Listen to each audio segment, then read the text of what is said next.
வணக்கம். இன்றைய இந்த ஊடக சந்திப்பை ஏற்பாடு செய்ததுக்கு மிக முக்கியமாக 2 காரணங்கள். ஒன்று, தமிழரசு கட்சி சார்ந்து எங்களுடைய இந்த தேர்தல் எங்களோடு இருந்தவர்கள், இணைந்திருந்தவர்கள், வெளியேறினவர்கள் எல்லோருடைய முழுமையான எதிர்ப்பையும் தாண்டி நாங்கள் 8 ஆசனங்களை தமிழரசு கட்சி பெற்றிருக்கிறது வடக்கு கிழக்கில் முழுமையாக. உண்மையாக சென்ற முறை கூட்டமைப்பாக இருந்தபொழுது தமிழரசு கட்சி 6 ஆசனங்களை பெற்றிருந்தது. இப்பொழுது தனித்து போட்டியிட்டு எதிர்ப்புகளுக்கு மத்தியிலே 8 ஆசனங்களை பெற்றிருக்கிறது. அதில் முக்கியமாக மட்டக்களப்பு மக்களுடைய வேட்பாளர்களுடைய பெருமுயற்சி, கட்சி சார்ந்து அவர்களுக்கு பாராட்டுகளையும் நன்றியையும் தெரிவித்துக் கொள்ள வேண்டும். அப்போ இன்னும் நாங்கள் உரிமை சார்ந்த எல்லா விடயங்களையும் தொடர்ந்து எங்களுடைய கட்சி செயல்படும் என்பதை தெரிவித்து, எங்களுக்கு வாக்களித்த அத்தனை மக்களுக்கும், வடக்கு கிழக்கில் இருக்கிற அத்தனை மக்களுக்கும், போட்டியிட்ட வேட்பாளர்கள் அத்தனை பேருக்கும் எங்களுடைய நன்றியை தெரிவித்துக் கொள்ள விரும்புகின்றேன். வாழ்த்துக்களையும் தெரிவித்துக் கொள்கிறேன், மன்றவர்களுக்கான வாழ்த்துக்கள்.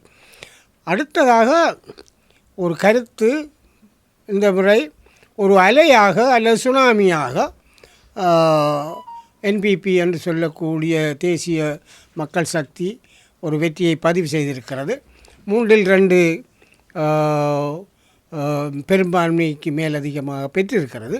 அதற்கான வாழ்த்துக்களை தெரிவித்துக் கொள்ள வேண்டும், அதை வரவேற்கிறோம். 2வது, அவர்கள் சார்பிலே இந்த யாழ்ப்பாண மாவட்டத்திலேயும் ஏனைய மாவட்டங்களில் இருந்தும் வேட்பாளர்கள் தெரிவாகி இருக்கிறார்கள். இப்பொழுது நாங்கள் கட்சி சார்ந்து அல்லது கொள்கை சார்ந்து சொல்லக்கூடிய ஒரு விடயம், அனுரா அரசாங்கம், திசாநாயக்க அரசாங்கம் ஒரு காலத்திலே அல்லது 87 காலப்பகுதியிலே 13வது திருத்தத்திற்கும் மாகாண சபை முறைமைக்கும் எதிராக போராடியவர்கள், அரசாங்கத்துக்கு எதிராக போராடியவர்கள். இப்பொழுது அந்த அந்த அந்த அந்த கொள்கையிலிருந்து வேறுபட்டு அதை மாற்றம் செய்து மாகாண சபை முறைகள் இப்படியே அரசியல் அமைப்பு வரும் வரையில் தொடர்ந்து இருப்பது தமிழ் மக்கள் விரும்புவதால் அந்த அவை தொடர்ந்து இருப்பதை நாங்கள் ஏற்றுக்கொள்கிறோம் என்ற ஒரு மாற்றம் ஜேவிபி அல்லது என்பிபியில் ஏற்பட்டிருக்கிறது. அந்த வகையில் நாங்கள் தலைமை ஜேவிபி அல்லது என்பிபி தலைமையை கேட்டுக்கொள்வதெல்லாம், நாங்கள் உங்களுடைய அரசாங்கத்துக்கு எந்த சந்தர்ப்பத்திலும் எதிர்ப்பானவர்கள் அல்ல. நாங்கள் இப்பொழுது கோருவதெல்லாம், நாங்கள் ஏற்கனவே கடந்த 75 வருடமாக எங்களுடைய இனத்துவ அடையாளத்தை, நேஷனல் ஐடென்டிட்டி என்று சொல்லக்கூடிய இனத்துவ அடையாளத்தை எங்களுடைய தாயக நிலத்திலே பேணிக்கொண்டு எங்களுடைய சில கருமங்களை நாங்களே நிர்வகிக்கக்கூடிய ஒரு கட்டமைப்பை நாங்கள் கோரி நிற்கிறோம் என்ற விடயத்தை உங்களுக்கு சமர்ப்பித்து, இந்த விடயத்திலே ஏற்கனவே நீங்கள் மாகாண சபை முறைமையை மீளாய்வு செய்தது போல எங்களுடைய கோரிக்கையை ஏற்கனவே எங்களுடைய பகுதிகளிலே இருந்து உங்களுடைய உறுப்பினர்கள் வந்திருக்கிறார்கள். ஆகவே நாங்கள் எங்களுடைய மக்கள் இனத்துவசத்தோடு பார்க்கவில்லை. ஆகவே அந்த வகையில் இந்த கொள்கையை நீங்கள் மீளாய்வு செய்து எங்களுடைய கோரிக்கையின் அடிப்படையிலே சில தீர்வுகளை வழங்க வேண்டும். உங்களுக்கு இருக்கிற எல்லா பலமும், ஆட்சி பலம், ஆதரவு பலம், மக்கள் பலம் எல்லாமே இருக்கிற இந்த சூழ்நிலையிலே, வரலாற்றிலே இருக்கக்கூடிய பெருமையான ஒரு மெண்டேட் என்று சொல்லக்கூடிய மக்கள் வரத்தை பெற்ற நீங்கள் இந்த உங்களுடைய கொள்கையை மீள்பரிசீலனை செய்து தமிழ் மக்களையும் அனைத்து செல்லக்கூடிய சமமாக பார்க்கிறன்றதில் நாங்களுக்கு ஏற்புடைமை இருந்தாலும், தனியாக தேசியம் என்ற நேஷனலிஸ்ட் என்று சொல்கிறதுக்குள்ளே நாங்கள் முடக்கிவிட எங்களை முடக்குவது பொருத்தமானது அல்ல. தேசியத்துக்குள்ளே சிங்கள தேசியத்து அல்லது நாட்டு தேசியத்துக்குள்ளே நாங்கள் கரைந்து போக எங்களுக்கு அது இஷ்டமில்லை, உடன்பாடு இல்லை. ஆகவே எங்களுடைய இனத்துவ அடையாளத்தை பாதுகாத்து கொள்ளக்கூடிய ஒரு நிலையை நீங்கள் உருவாக்க வேண்டும் என்று கட்சி சார்பிலே நான் கேட்டுக்கொள்ள விரும்புகின்றேன். இலங்கை தமிழரசு கட்சியின் தேசிய பட்டியல் தொடர்பாக ஏதாவது தீர்மானம்? இல்லை, இலங்கை தேசிய பட்டியல் தொடர்பாக இன்னும் ஒரு முடிவுக்கு வரையில்லை.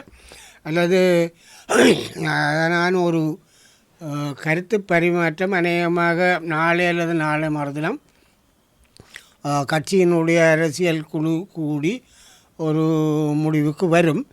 இப்பொழுது எவரையும் தீர்மானிக்கவில்லை, யாரையும் நாங்கள் தீர்மானித்ததாக எனக்கு தெரியவில்லை. ஆகவே வேறு யாராவது பேசி இருக்கலாம் அல்லது கதைத்திருக்கா தெரியவில்லை. ஆனால் இன்னும் ஒரு முடிவெடுக்கப்படவில்லை. இல்லை, அவர் தெளிவாக சொல்லிட்டார். நான் இன்றைக்கு அப்போ அவர் சந்திச்சினான்.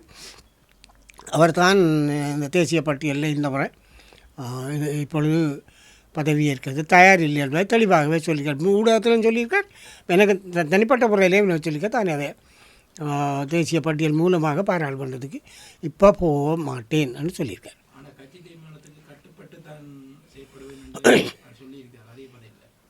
கட்சிக்கு தீர்மானத்துக்கு கட்டுப்படுறது இயல்பு தானே. ஆனால் கட்சி அப்படி ஒரு அவர்கிட்ட விருப்பத்துக்கு மாறாக ஒரு கட்சி எங்களோட கட்சி ஒரு தீர்மானம் எடுக்கும்னு நான் எதிர்பார்க்கல.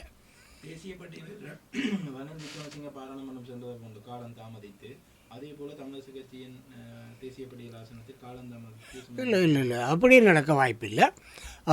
நிச்சயமாக நாளையோ நாளை மறுதினமோ அரசியல் குழு கூடி இந்த விடயத்தில் ஒரு முடிவெடுக்கும். அதாவது என்னை பொறுத்தவரை இல்லை, இது என்னுடைய சொந்த கருத்து. அநேகமாக 21ஆம் தேதி பாராளுமன்றம் கூடுகிற பொழுது எங்களுடைய தேசிய பட்டியல் பாராளுமன்ற உறுப்பினரும் பிரசன்னமாக இருக்கக்கூடிய ஒரு முடிவை நாங்கள் எடுப்போம் தான் நான் நினைக்கிறேன். காலதாமதம் செய்கிற எண்ணம் கடைசி வரையும் கிடையாது. அது சொல்ல முடியாது. அநேகமாக யாழ்ப்பாணத்துக்குள்ள வாய்ப்பு இப்போ சுமந்திரன் இல்லைன்னு சொல்கிறபடியால் வேறு ஆட்களை பரிசீலிக்கிற யாழ்ப்பாணத்துக்குள்ளே பரிசீலிக்கிற வாய்ப்பு குறைவேண்டு தான் நான் நினைக்கிறேன். ஆகவே அது யாழ்ப்பாணத்துக்கு வெளியாக இருக்கலாம். அங்கேட்டு எனக்கு சொல்ல முடியலை. அது அநேகமாக யாழ்ப்பாணத்துக்கு வெளியே தான் இருக்கும். குறிப்பாக இப்போ ஜனநாயக தமிழ் தேசிய கூட்டணி சங்க சின்னத்தில் போட்டிட்டு இருந்தது. அதே நேரம் தமிழரசு கட்சி வீட்டு சின்னத்தில் போட்டிட்டு இருந்தது. இவர்கள் இரண்டு தரப்புகளையும் தாண்டி தேசிய மக்கள் சக்தி யாழ்ப்பாணத்திலும் மென்னியிலும் ஆதிக்கம் செலுத்தி இருக்கின்றது. இது உங்களோட தமிழ் தேசியத்துக்கு ஒரு பின்னடைவாக இல்லையா? இல்லை, மக்களுடைய மனமாற்றம் உள்ளது. தமிழ் தேசியம் என்றதுன்ற வரவிலக்கணமே இப்போ கேள்விக்குறியாக தான் இருக்குது. விளக்கி கொள்ள முடியாத ஒரு நிகழ்வு இருக்குது. அப்போ மாற்றங்கள் ஏற்படுது. அந்த மாற்றங்களை நாங்கள் புரிந்து கொள்ள வேண்டிய தேவை இருக்கிறது தான் நான் நினைக்கிறேன். தமிழ் தேசியத்துக்கு தோல்வி அண்டு இல்லை, ஆனால் வேறுபட்டு மக்கள் சிந்திக்க ஆரம்பித்திருக்கிறார்கள், இளைஞர்கள் சிந்திக்க ஆரம்பித்திருக்கிறார்கள். அந்த வகையானதை நாங்கள் பகுப்பாய்வு செய்து பார்க்க வேண்டிய தேவை இருக்கிறது. முன்னாள் பாராளுமன்ற உறுப்பினர் சரணவன் ஒரு குற்றச்சாட்டை முன்வைத்திருந்தார். குறிப்பாக தமிழரசு கட்சியினுடைய மத்திய குழுவில் இருக்கின்ற பெரும்பாலானவர்கள் சுமந்திரனின் ஆதரவாளர்கள் என்றும், அதில் ஒரு சிலர் உங்களை போன்றவர்கள் பேசக்கூடியவர்கள் இருந்தும் தற்பொழுது சில விடயங்களிலே அமைதி காப்பதாகவும் ஒரு குற்றச்சாட்டை முன்வைத்திருக்கின்றார். இதை நீங்கள் எப்படி பார்க்குறீங்க? இல்லை, அவர் சொல்கிற கருத்துக்களை நான் முரண்பட விரும்பவில்லை. மத்திய செயற்குழு என்னை பொறுத்தவரையில் பேச வேண்டிய சந்தர்ப்பங்களில் நான் பேசத்தான் இருக்கிறேன். மற்றவர்கள் பேசுகிற சில பேர் பேசுவார்கள். ஆனால் சுமந்திரன் ஆதரவு அணின்றதில் எனக்கு பெரிய அளவில் உடன்பாடு இல்லை. யார் எங்கே நிற்கிறாருன்னு தெரியாது. இப்போ தேர்தலில் அப்படி தான் நடந்தது. எங்கே யார் நிற்கிறோம்னு தெரியாது. நான் தெளிவாக நின்றனால் அது வேறு விஷயம். ஆனால் நான் தமிழரசு கட்சி தான், எனக்கு கட்சி தான் முக்கியம். அந்த மாதிரி இருந்தது. அவருடைய கருத்தை நான் மறுதளிக்க விரும்பவில்லை. ஆனால் பேச வேண்டிய நான் பேச இல்லைன்னு சொல்கிறேன் அப்படி இல்லை.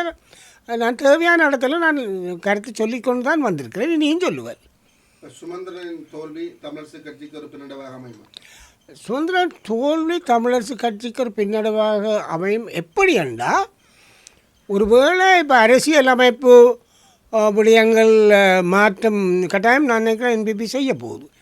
3-2 அப்படியான ஒரு சூழ்நிலையில் சட்டப்புலமையோடு சில விடயங்களை அணுகக்கூடியவராக எங்களோட கட்சிக்குள்ளே விமர்சனங்களுக்கு அப்பால் அது நான் போக விரும்பலை. சுமந்திரன் தான் நாங்கள் தகமை சார்ந்த ஒருவர். அது அவர் இல்லாமல் இருப்பது ஒரு வழி எங்கள் பாதிப்பாக இருக்கலாம். ஆனால் அது பாராளுமன்ற ஜனநாயகத்திலே தவிர்க்க முடியாது. இல்லை உண்மையான எனக்கு தனிப்பட்ட முறையில் ஒரு சிந்தனை இல்லை. ஏனென்றால் இன்னும் சரியாக தெரியல யார் அதுக்கு தங்களுக்கு தரவணும் போட்டு கேட்பார். இல்லை சுகமான வேலை தானே. இப்போ தேர்தலில் போட்டியிட்ட வேட்பாளர்கள் இருக்கிறார்கள். அவர்கள் ஓடி ஆடி திறந்து வேலை செய்து கஷ்டப்பட்டு காசு செலவழித்து எல்லாம் செய்திருப்பார்கள்.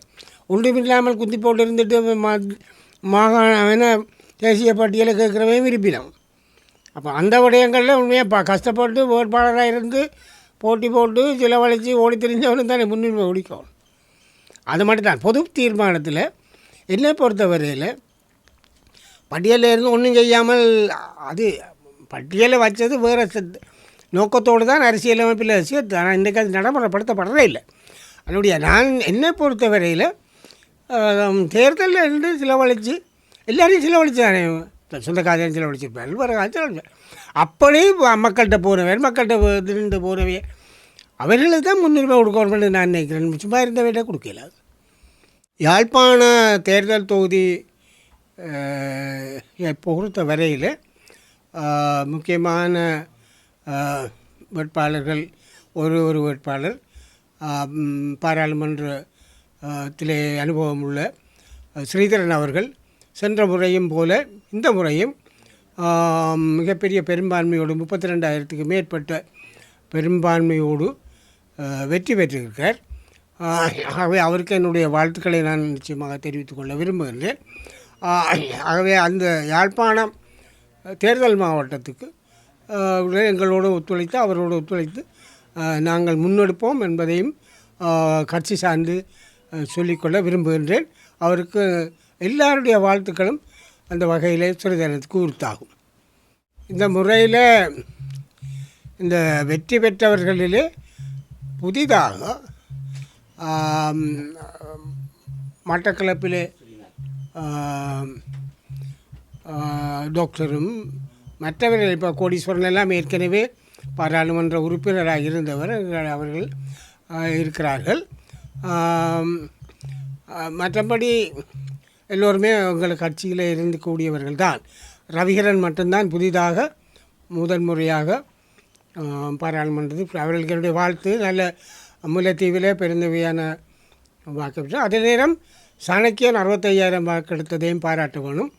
உண்மையாக சொன்னால் மட்டக்களப்பு தான் தமிழரசு கட்சியின் மானத்தை காப்பாற்றியிருக்கேன்னு நான் பகிரங்கமாக சொல்ல விரும்புகிறேன். அவர்களுக்கு நன்றியை தெரிவிக்க விரும்புகிறேன். எல்லா 8 பேரும் அந்த தேசிய பட்டியலில் யார் வந்தாலும் தமிழரசு கட்சி தானே. கட்சி சார்ந்து கட்சியை இலக்கு வச்சு கட்சியை நோக்கி கட்சி நலன் சார்ந்து தனிநபர்கள் நலன் சார்ந்து இல்லாமல் கூட்டாக செயல்பட்டு இன்னும் கட்சியை வளர்க்க வேணும். இப்போ ஒரு குரல் சில நேரம் நாங்கள் இவ்வளோ தூரம் 6லேருந்து 8 வளர்ச்சி அடைஞ்சினவன்னு எதிர்பார்க்காமல் அதிர்ச்சி அடைஞ்சிருக்கிறவர்கள் நாங்கள் கூட்டாக சேருவோம் ஒற்றுமையென்று காய்க்கிறவர்கள் தான் இன்றைக்கு ஒற்றுமையை குழப்பினாக்கள். நான் ஒரு தடவை குறிப்பாக சொல்ல விரும்பல. ஒற்றுமைன்னு சொல்கிறவே தான் எல்லா இடங்களிலும் ஒற்றுமை. அதன்படியால் அதை பற்றி நாங்கள் ஒற்றுமையை பற்றி இப்போ கலைக்கிறதுக்கு நேரப்பில்லை. கொஞ்சம் வாரத்தில் உள்ளூராட்சி தேர்தல் வரப்போகுது. இந்த நேரத்தில் நான் ஒரு கோரிக்கையை பகிரங்கமாக கொடுக்க விரும்புகிறேன். நாங்கள் உள்ளூராட்சி மன்றங்கள் தேர்தல் வருகிற பொழுது ஆக்களை தேடி திரிகிறதா கண்டனெல்லாம் பெரிய இப்போ நான் கேட்குறது உள்ளூராட்சி தேர்தலில் தமிழரசு கட்சி சார்ந்து கேட்க போட்டியிட விரும்புகிறவர்கள் அத்தனை பேரும் அந்தந்த பிரதேசங்களில் இருக்கக்கூடிய எங்களுடைய கிளைகள் மூலமாக அங்கத்தவராக சேருங்கள். உடனடியாக குறிப்பாக இளைஞர்கள் சேர்ந்தால் நாங்கள் அவர்களை பரிசீலிக்க முடியும். எங்களுக்கு போதிய வேட்பாளர்கள் எங்களோட கையில் இருப்பார்கள். அது இல்லாமல் நாங்கள் வேறு ஆக்களை சேர்க்கிற பொழுது ஒரு குற்றச்சாட்டு வருகிறது, கட்சியில் இருக்கிறவங்க சான்ஸ் கொடுக்கல.